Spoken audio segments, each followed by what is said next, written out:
with lions, and all of a sudden we saw some vultures drop. Rev, I want to talk to you about a real blind spot that a lot of Democrats in the Beltway in D.C. have that you don't, and you've been warning about.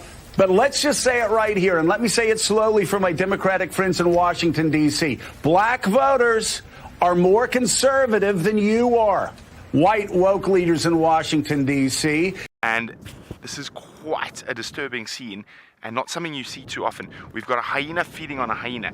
Hispanic voters are more conservative than you are, white woke leaders in Washington, D.C.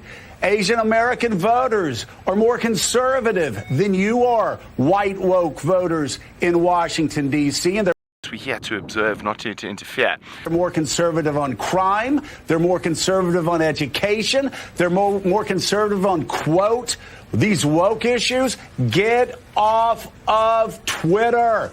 So we were watching lions probably about a kilometer from here, and we suddenly saw the vultures start dropping.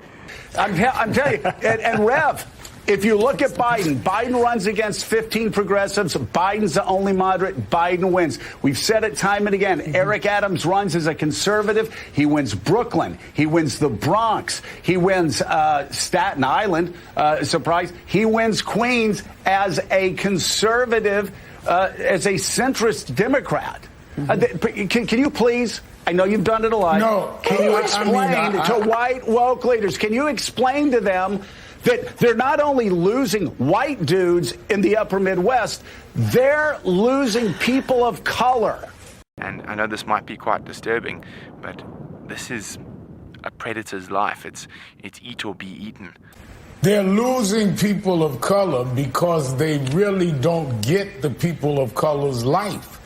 If you are living in a city, in a neighborhood that is inundated with crime, and you act like that is not an issue, you've already lost me. That is an issue. Yes, we must deal with policing. I've been out front of that.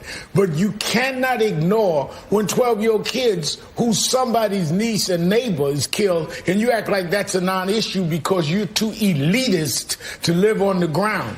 Well, if you want to find out what's happening in the middle of the African bush, join us on Safari Live. Subscribe here, and then when you see the bell, click on it, and it'll let you know when we're going to bring you the wonders of Africa live.